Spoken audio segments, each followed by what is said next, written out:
It means that each standard must be the result of an agreement between 4 sectors. The first is manufacture. The sector are consumer or users, the government authorities, and scientific laboratories related with the product under the study. Our next question is from Mexico, from El Colegio de Bachilleres de Tabasco, in Villahermosa, in the state of Tabasco, in Mexico. Thank you. For an institution of higher education where our associate consumers are students, what do you recommend for us to implement a quality system based on excellence? Thank you. This is an excellent question because those principles of excellence we have talked about really can be and should be applied to personal life and to all type of business activity. Education is one of them, and there is no question that educational institution will have to compete, and those that will apply excellence will be those that survive.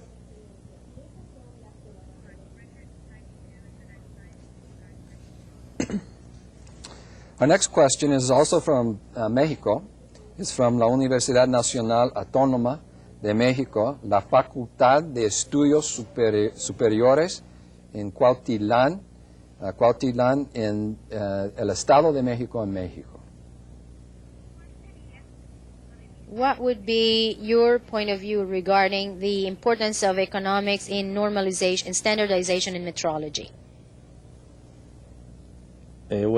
We think that all of those things are very important, but here I think that we have to stress that measurements and metrology are really tools in the service for this industry or this organization. We like to stress it because those methodologies are not the end. They are just here to facilitate excellence in management.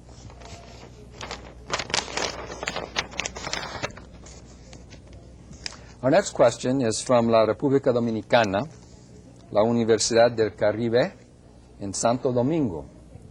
It is, can you give an example showing the importance of having national standards harmonized with international standards? Ms. Villalón? Yeah. Maybe the more illustrating example referred to labels of food. Actually, each country is exporting food to other countries. The international consensus on the information that the label must contain means that the exporter don't need have one label for any country they are exporting to. Instead, only one design with the appropriate language will be enough to export to any place in the world.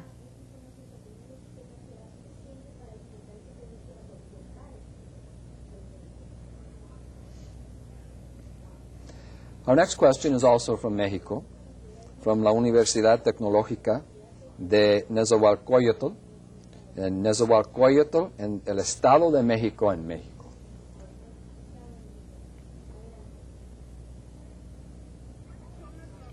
What are the international standards that can be applied to develop a quality assurance in education? And is there any organization, an international organization that regulates that kind of quality in educational institutions? The same standards established for quality systems apply also for educational institutions, and there is no need to regulate those things. Those international standards should be considered as guidelines, and here again we should go tailor-made, and we like to stress this point because you must take into account your specific conditions to establish the best quality system. And our last question for this session is from Ecuador, from La Universidad Espíritu Santo in Guayaquil, Ecuador. Greetings from the University Espíritu Santo in Guayaquil, Ecuador. The question is, through whom or what systems are the quality standards required? What kind of bibliography can you give us regarding ISO 9000, and how can we apply this in the hospitality industry, and what is being done currently? Again, we like to stress that there is no difference between hotels and the other type of organizations. The same quality systems should be applied, tailor-made. You have to take into account the specific requirements of your industry and really design a system that will work for you. The judgment is made by the consumer. If the consumer is satisfied, and if you can really provide the service at the right price, then you know that you have applied correctly the quality system. Thank you very much, Dr. Malevski, Ms. Villalón. Let us begin now with Module 3, in which Mr. Oscar Harasic will describe why metrology is the backbone for quality and performance.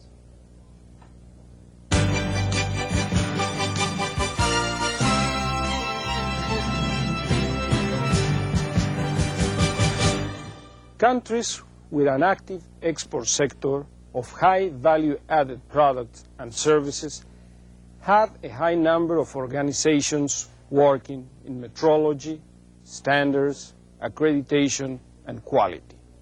And this, in itself, leads to a higher income and a higher standard of living for the population.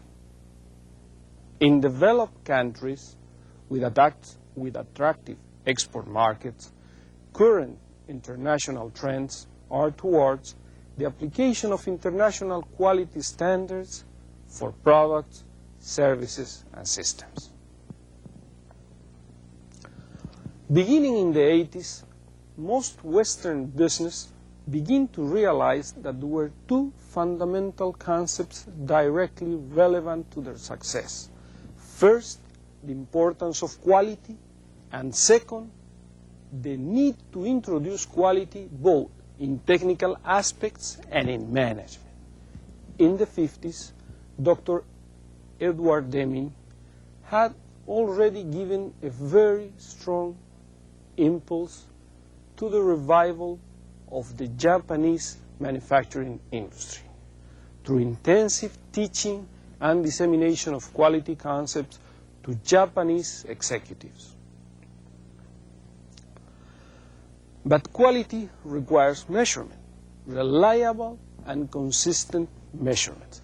The capacity for measurement is a direct indicator of the technological level of a business and a direct indicator of its capacity to produce with consistent quality.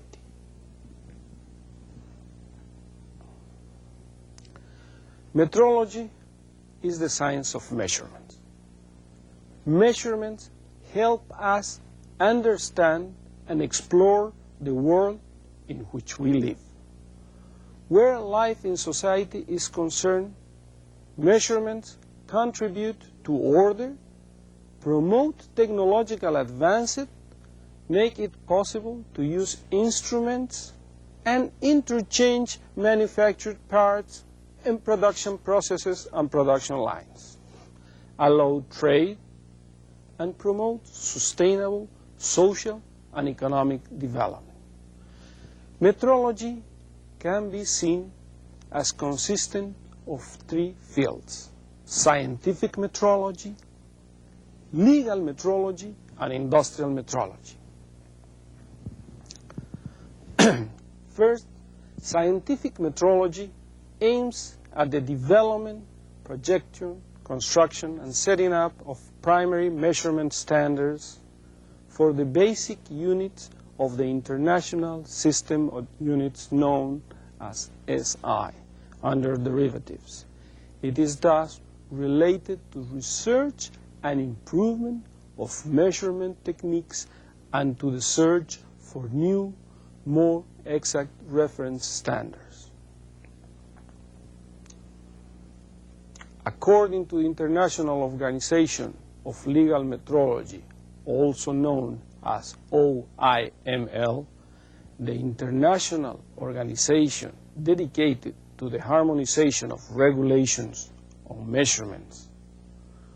Legal metrology is the entirety of the legislative, administrative, and technical procedures established by or by reference to public authorities and implemented on their behalf in order to specify and to ensure in a regulatory or contractual manner the appropriate quality and credibility of measurement related to official controls, trade, health, safety, and the environment. Thus, it is related to all commercial transactions and has to do with matters such as calibration of scales, electricity meters, gasoline pumps, taximeters, etc. It guarantees control and a fair exchange in trade. The third one, industrial metrology function, is the proper calibration and control and maintenance of all measurement equipments in production, inspection, or testing. This allows us to verify that products conform to standards. Equipment must be controlled under established frequencies, and it must be used in such a way that measurement uncertainty is known. Calibration must be against certified equipment with a known valid relationship, such as national reference standards. Furthermore, we can speak of physical metrology and chemical metrology. Physical metrology is the traditional field of endeavor of most national laboratories of metrology.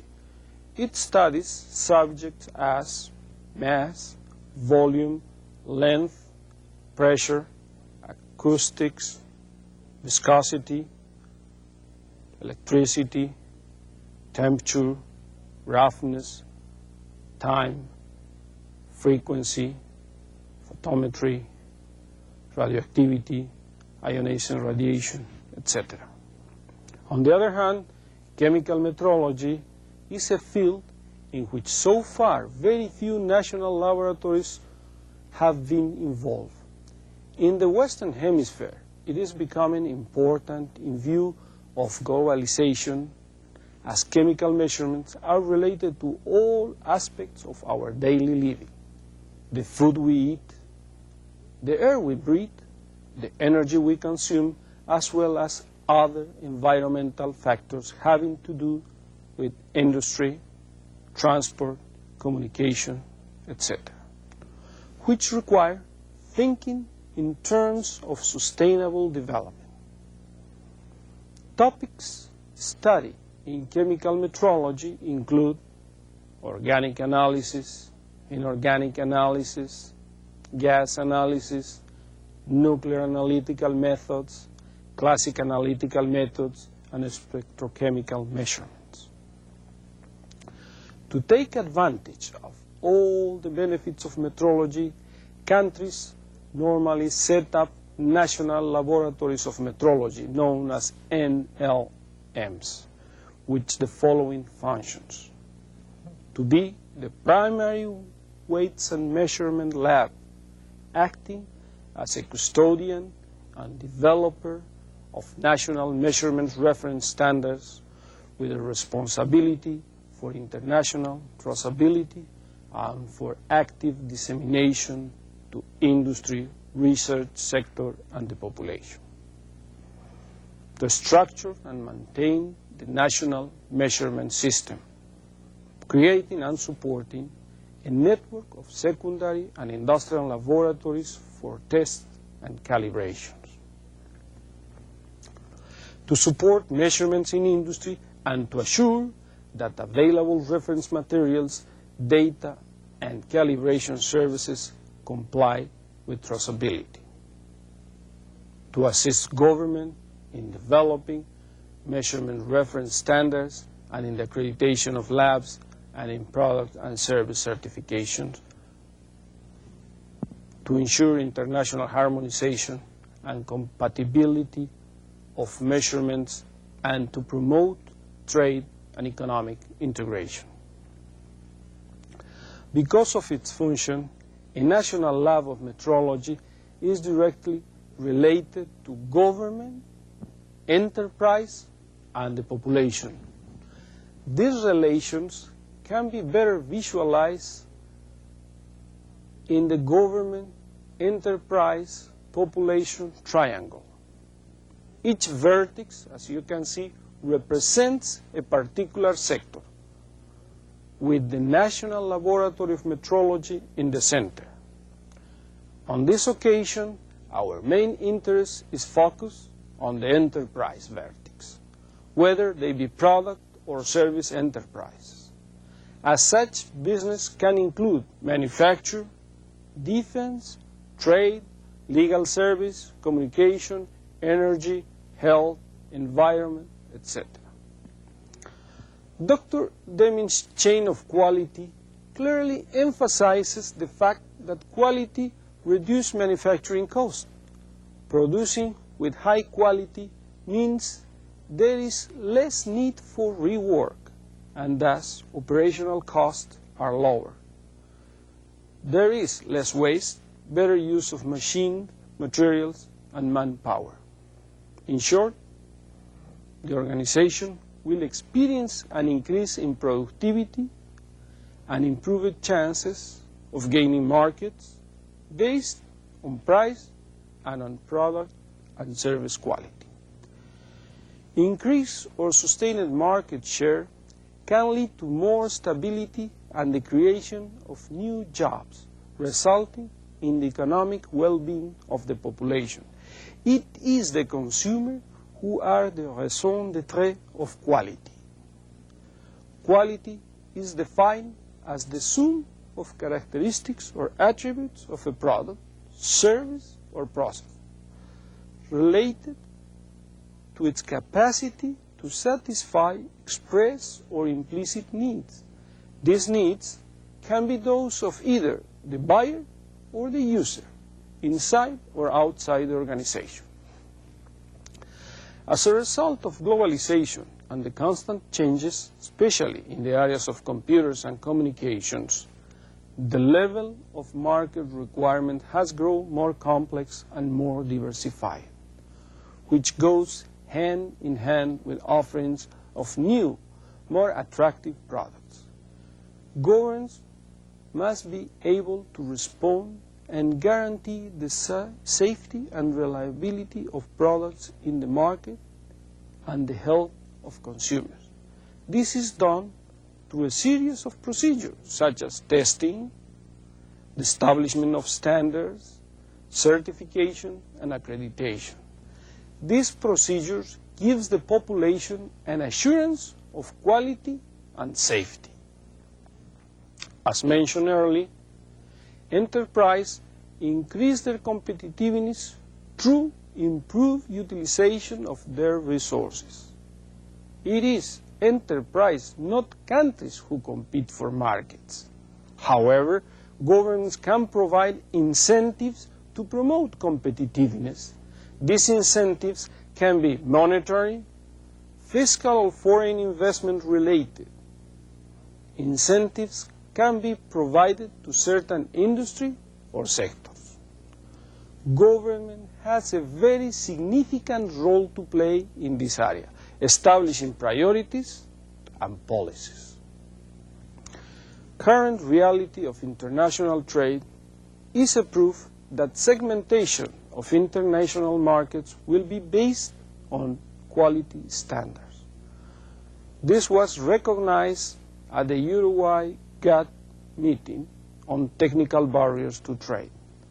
Countries must introduce or improve their policies regarding metrology, standards, certification, accreditation, and quality if they are really willing to succeed.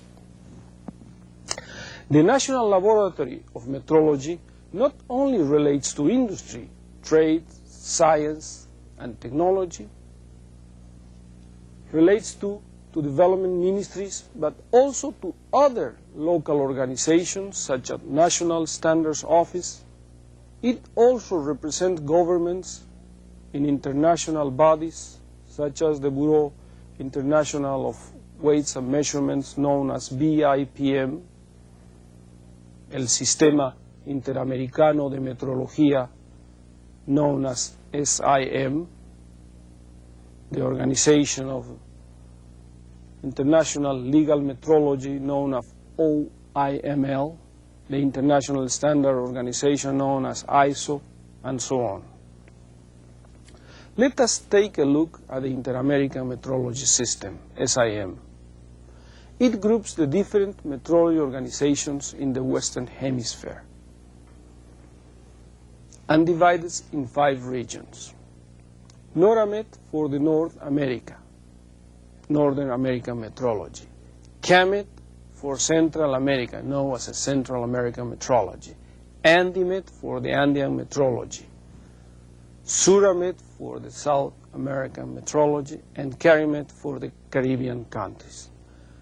At the same time, the SIM, it maintains relations with Euromet, the European Metrology System, and with the APMP, the Asian Pacific Metrology Programs. In the near future, it is, well, our goal to relate to other metrology systems like the Southeast Asia, the Middle East, North Africa, China, Eastern Asia, and countries of the former Soviet Union. A national laboratory of metrology can play a role in technology transfer to industry and academia. It can reinforce the science and technology infrastructure required by industry to compete in local and global markets, and it can help guide the consumer on aspects on health, safety, and product reliability. In conclusion, the following graphics provide some useful guidelines. They show you the relationship between quality, metrology, standardization, accreditation, and traceability. Government must support and create quality programs and an environment conducive to competitiveness. It is important to have government policies which promote a quality culture, productivity, and organizational competitiveness, expressed through innovation and through new and better products and processes. This government support will enable our organizations to compete based on quality and the demands of today's diverse, ever-changing global markets. Thank you. Thank you, Mr. Harasic. Let us now watch Module 4, in which Ms. Marbán will discuss the need for information management systems and networks to support metrology programs.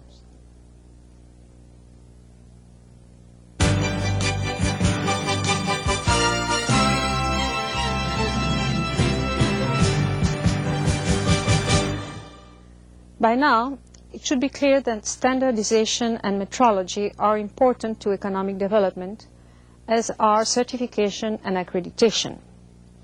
I will speak on the importance of access to information on those subjects. The Organization of the American States, OAS, which has members in all states of the Americas, has been sponsoring 3 hemispheric information systems: standards, technical regulations and certification, accreditation, and metrology.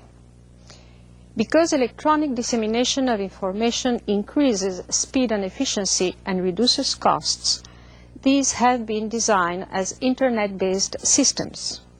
Their purpose is to pull down the present barriers to information access by providing a common entry point to inter-American information on these three fields of action. Now, what type of information are we talking about?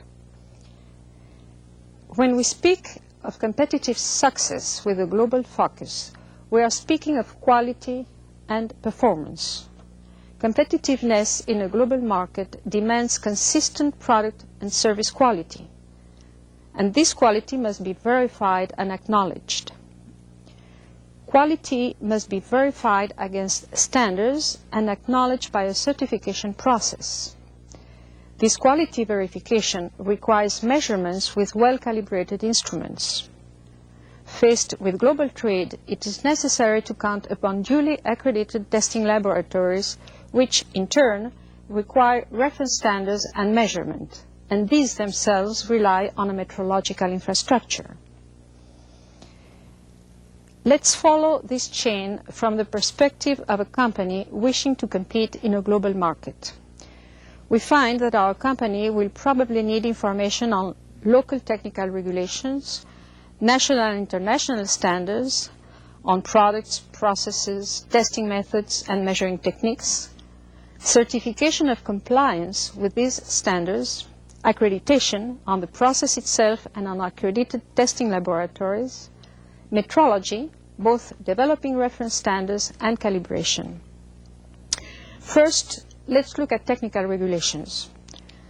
Local technical regulations can be decisive for a product or service to be accepted and traded through national borders. Most technical regulations that have been identified as existing in one form or another in most countries are directly related to consumer protection, consumer information, consumer health and safety, environmental protection, and they can cover subjects as varied as building codes, fire protection, worker safety, consumer safety, motor vehicles, transport, gas-fired appliances, electrical safety, medical devices, drugs, processed or unprocessed foods, agricultural chemicals, veterinary products, chemicals in a general way, trade measuring devices such as gas meters, gasoline pumps, scales, telecommunications, broadcasting, information technology, industrial zoning, water and air quality standards.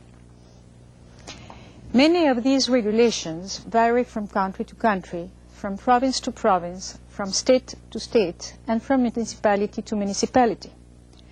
If a manufacturer or service provider is unaware of their existence and how they are enforced, he may find himself unable to sell his products or services. These technical regulations have often been branded non-tariff barriers to trade. Besides their non-uniformity, what makes these regulations hard to find is that they are often established by different government, state or municipal authorities and by different departments among those, and usually there is no single point of entry to that information. Also, formats, wording, procedures of checking for compliance and penalties are almost as varied as the regulations themselves. Several standardization offices in the Western Hemisphere are making a concerted effort to identify and document the technical regulations existing in their countries and to make that information available through the local information systems. Standards, fortunately, are much more organized. In a single country, there are usually fewer standard offices than regulations promoting bodies. As a matter of fact, the standard emission function is very highly centralized in most countries, even if the standard development function itself involves many different people and sectors. Our hypothetical producer will probably be a good candidate to be involved in drawing up local standards. As such, he may participate in technical standards committees. Traditional means for the necessary group discussion slow down the standardization process. However, the use of present information technologies for public discussion on proposed standards can accelerate the standards development process. Our producer will also need to comply with his country's own standards, and when trading with other countries, he will also need to comply with those countries' standards or the international standards that may have been adopted. The national and international information systems will allow him to easily identify existing standards directly or through electronic links. We thus have public discussion of standards through technical committees, information on national standards, information on international standards. Internal testing may assure our producer that he complies with all required standards. But in order to have this compliance acknowledged, he must have a standards conformity certification. Furthermore, in many cases, compliance with regulations